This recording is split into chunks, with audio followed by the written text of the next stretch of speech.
போக்குவரத்து கழகங்களோட 22 கோடி ரூபாய் நிலுவையால ஊழியர்களுக்கு கடன் வழங்க முடியாம சிரமத்தில் இருக்கிறதா போக்குவரத்து கழக பணியாளர்களோட கூட்டுறவு சிக்கன சேமிப்பு மற்றும் கடன் சங்கம் சொல்லியிருக்கிறாங்க. போக்குவரத்து பணியாளர்களோட சேமிப்பை ஊக்குவிக்கிறது, கடன் வழங்குறது போன்ற பணிகளை கூட்டுறவு சங்கம் செஞ்சுட்டு வருது. அந்த கடன் தொகையில் மாதம் தொழிலாளர்களோட சம்பளத்திலிருந்து போக்குவரத்து கழகம் பிடிச்சுப்பாங்க.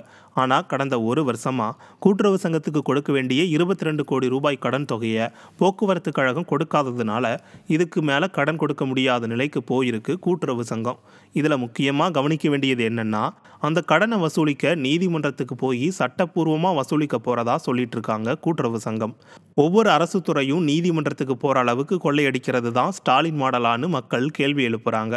இன்னொரு பக்கம் தங்களோட அனுதாபிகளையும் பினாமிகளையும் காப்பாற்றுறதுக்கே ஸ்டாலினும் அவரோட வாரிசும் முனைப்பாக இருக்கிறதால அரசோட எல்லா துறைகளும் முடங்கி போகிற அவலமும் ஏற்பட்டிருக்கிறதா ஊழியர்கள் புலம்புறாங்க.